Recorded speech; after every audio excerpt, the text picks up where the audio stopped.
اسلامي امارت حکومت وایي د موسین له حوزې استخراج شوي میلیونونه ټنه اومه تیل مو پلورلي او افغان حکومت د دوی راتلونکي غونډې ته محتاطانه هیلې څرګندې کړي. سلام د NS میډیا درنو مینوالو ستړي مشئ. که چیرې زموږ چینل ته نوي راغلي زموږ چینل در سره سبسکرایب کړئ.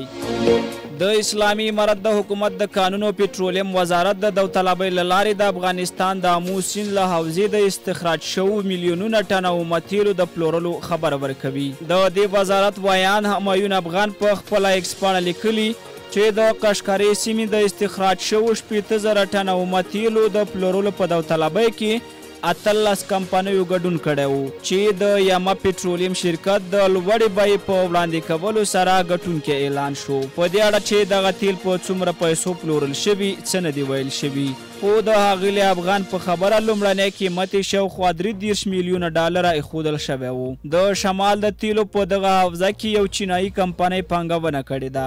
د اسلامي امارت د خپلې واکمنۍ په تیرې نږدې 3 کلونو کې هڅې تیزې کړي چې خپل کورني عواید کورني او نړیوال شرکتونو ته د افغانستان د یو شمیر قانونو د استخراج او قراردادونو او د ګمرکي او مالی راټولولو له لارې زیات کړي.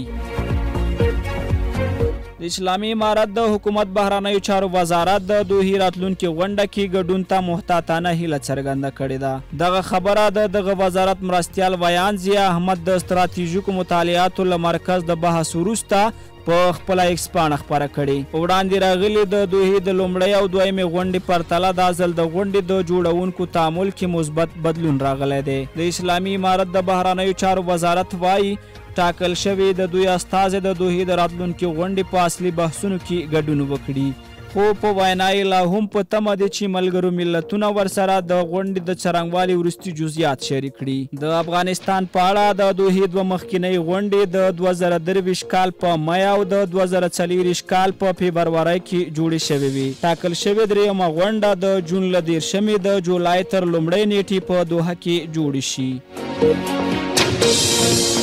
له ملتیا او توجه مو نړۍ مننه تر بیا ښې چارې.